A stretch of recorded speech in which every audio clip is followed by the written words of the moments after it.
La exposición del libro de los Hechos de los Apóstoles.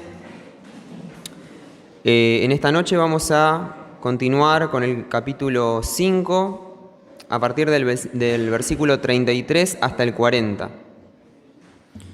Le invito a que se ponga de pie en honor a la palabra del Señor. Vamos a estar leyendo su palabra. Hechos 5, del 33 al 40. Dice la palabra del Señor: Ellos, oyendo esto, se enfurecían y querían matarlos. Entonces, levantándose en el concilio, un fariseo llamado Gamaliel, doctor de la ley, venerado de todo el pueblo, mandó que sacasen fuera por un momento a los apóstoles, y luego dijo: Varones israelitas, mirad por vosotros mismos lo que vais a hacer respecto a estos hombres, porque antes de estos días se levantó Teudas, diciendo que era alguien. A este se unió un número como de 400 hombres, pero él fue muerto, y todos los que le obedecían fueron dispersados y reducidos a nada. Después de este se levantó Judas el Galileo en los días del censo, y llevó en pos de sí a mucho pueblo. Pereció también él, y todos los que le obedecían fueron dispersados. Ahora os digo, apartaos de estos hombres y dejadlos, porque si este consejo o esta obra es de los hombres, se desvanecerá. Mas si es de Dios, no la podréis destruir. No seáis tal vez hallados luchando contra Dios. Y convinieron con él, y llamando a los apóstoles, después de azotarlos, les intimaron que no hablasen en el nombre de Jesús, y los pusieron en libertad. Puede tomar asiento. Nuestro pasaje es la continuidad del interrogatorio que están padeciendo los apóstoles en manos del concilio. Recordemos que nuestro hermano había predicado el jueves pasado sobre dos reproches que el concilio le estaba haciendo a los apóstoles. Primer reproche, que ellos no habían obedecido la orden que el concilio había dado. ¿Cuál era la orden? Bueno, una prohibición tajante de predicar públicamente que Jesús es el Mesías. Segunda prohibición o segundo reproche era que le recriminaban que ellos estaban publicando una versión, y era que el concilio era responsable de la muerte del Señor Jesucristo. Así que estas dos cosas son las que le están reprochando a los apóstoles. Ante esto, ellos, en primer lugar, no están arrepentidos de haber hecho esto. Y en segundo lugar, a pesar de las amenazas, sostienen que van a seguir predicando acerca del Señor Jesucristo y que van a seguir responsabilizando al concilio de su muerte. Lo que vamos a ver nosotros ahora ante esta actitud de rebeldía ante el concilio, vamos a ver cuál es la reacción del concilio. Y vamos a ver también una reacción muy particular de un integrante del concilio que es Gamaliel, que sorpresivamente parece querer evitar o defender a los apóstoles. Vamos a empezar con el versículo 33. Dice su palabra: ellos, oyendo esto, se enfurecían y querían matarlos.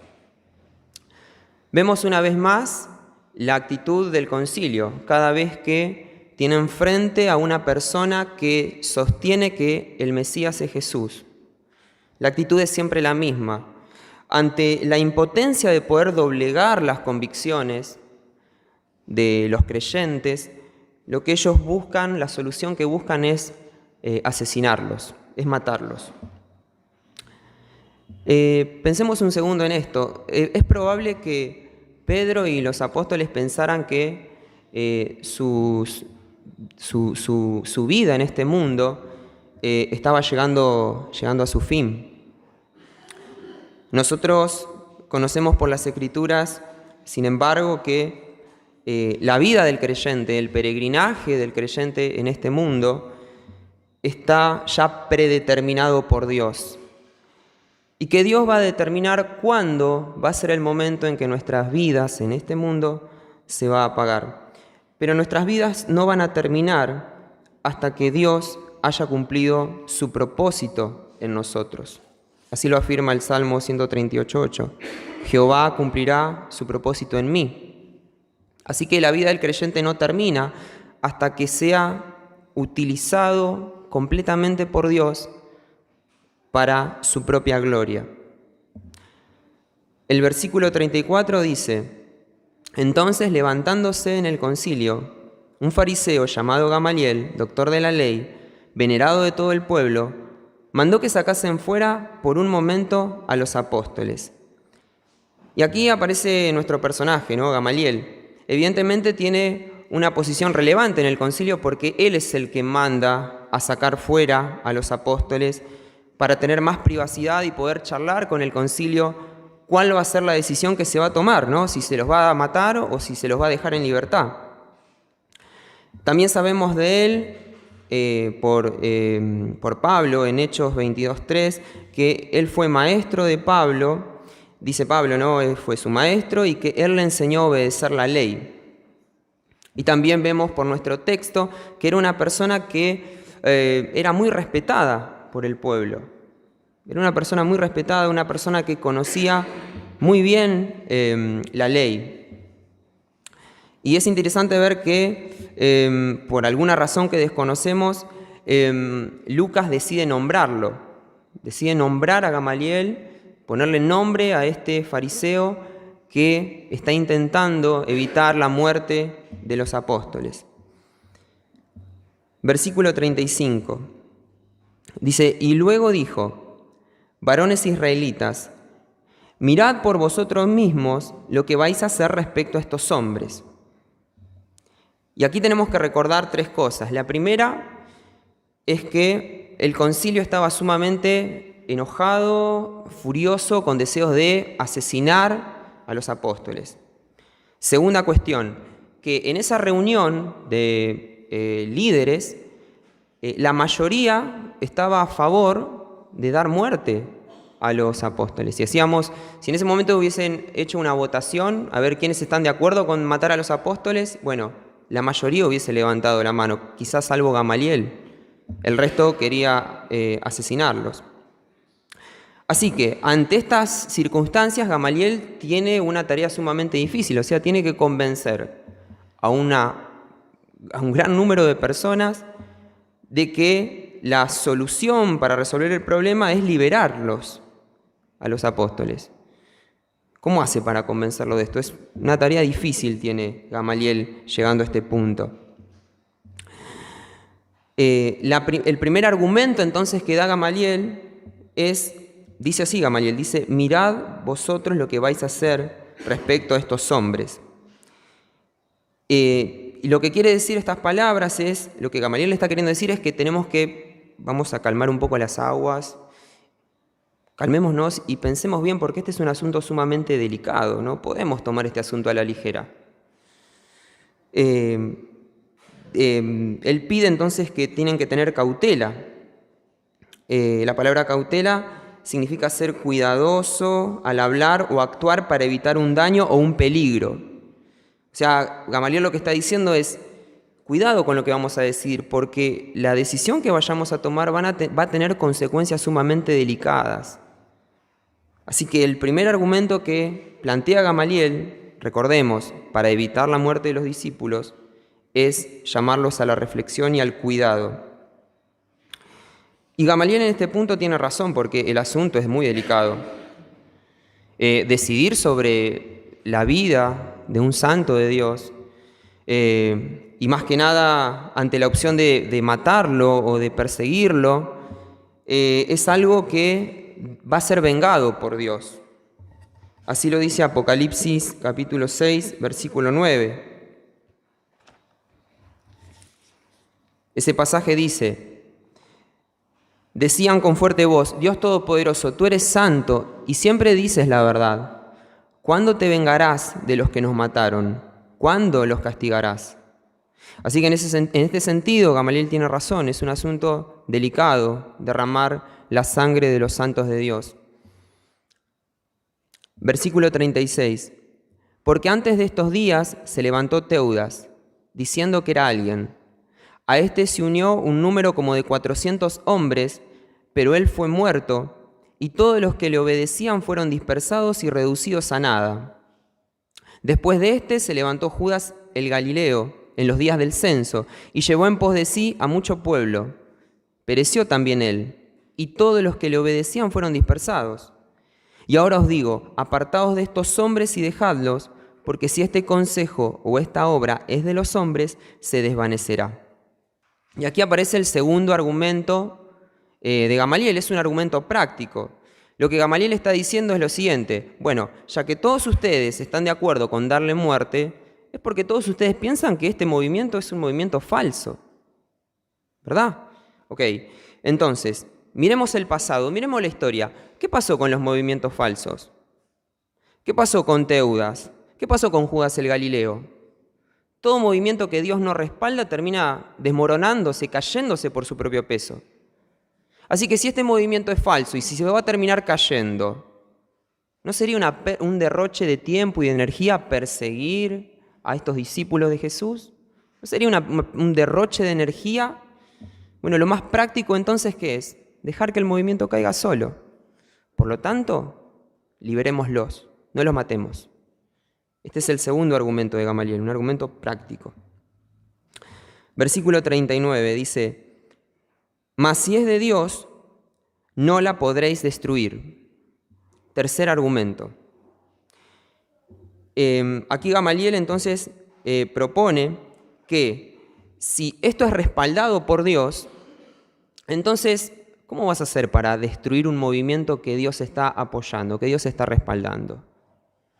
Otra vez, pasaría lo mismo que en el argumento anterior. Todo esfuerzo todo esfuerzo humano sería inútil, sería en vano. Por lo tanto, ¿qué tenemos que hacer? Liberarlos y no matarlos. No sabemos bien cuál es la idea que Gamaliel tiene de destrucción, ¿no? De que un movimiento no se puede destruir. ¿Cuál es la idea que tiene Gamaliel de destrucción, de éxito o de fracaso de un movimiento? Nosotros no lo conocemos. Y es interesante ver que el primer lector del libro de los Hechos, uno de los primeros, cuando lee este pasaje podría decir, claro, acá nos está diciendo entonces que la iglesia no puede ser destruida. Y vemos unos pasajes más adelante, o quizá el próximo pasaje, vemos a Esteban apedreado, ¿verdad? Pareciera que Lucas nos está queriendo transmitir un concepto de lo que es el éxito o el fracaso de la iglesia. Parece que el éxito de la iglesia no consiste en evadir las pruebas o las aflicciones que Dios envía a nuestra vida. Pareciera que el éxito de la iglesia es ser consciente de que todas las aflicciones vienen de parte de Dios y tienen como fin formar a Cristo en nosotros. Este pareciera que es el concepto verdadero del éxito o del fracaso de la iglesia, y en ese sentido la iglesia es indestructible, porque las puertas del Hades no prevalecerán contra ella. Continuamos con el próximo versículo. Continuamos con la última parte y llegamos al último argumento. Dice: no seáis tal vez hallados luchando contra Dios. Bueno, si no les fue suficiente el primer argumento, que debían tener cuidado con lo que tenían que hacer con los discípulos, si no les fue suficiente el argumento de que sería inútil luchar contra aquello que Dios está respaldando, bueno, ahora Gamaliel lo que propone es no solamente que es inútil luchar contra lo que Dios respalda, sino también que puede ser muy peligroso. Gamaliel sostiene entonces que si Dios respalda a los seguidores de Jesús y ellos continúan el hostigamiento, la persecución, inclusive llegar a la muerte de los discípulos de Cristo, entonces ellos estarían cometiendo un pecado sumamente grave. No solamente se estarían enfrentando a los discípulos, sino se estarían enfrentando al mismo Dios. Y esto es un pecado sumamente grave, es un pecado de rebelión contra Dios. Nosotros que estuvimos analizando el Evangelio de Marcos sabemos que esta no es la primera vez que el concilio iba a cometer este pecado de rebelión contra Dios. El concilio ya había complotado en otra oportunidad para dar muerte al autor de la vida. Así que no era la primera vez. Y aquí podemos establecer una comparación entre el camino que van a seguir los apóstoles y el camino que va a seguir el concilio. Mientras que los apóstoles van a insistir en sus convicciones, van a seguir buscando obedecer a Dios. De hecho, cuando salgan del interrogatorio, volverán al templo y seguirán predicando a Cristo. Mientras ellos hacen esto, el concilio también continuará y seguirá insistiendo, pero seguirá insistiendo en el pecado, en la rebelión contra Dios. Lo hará persiguiendo, inclusive llegando a matar a los santos de Dios. Su ceguera espiritual hará que continúen en contramano de la voluntad de Dios. Dios ya había determinado que Jesús era el Mesías. ¿Qué hicieron ellos? Lo rechazaron. Dios había determinado que Jesús es el Señor. ¿Y ellos qué hicieron? Lo mataron. Y Dios había enviado a los discípulos a predicarle las buenas nuevas primero a Israel. ¿Y ellos qué hicieron? Persiguieron a la iglesia. Un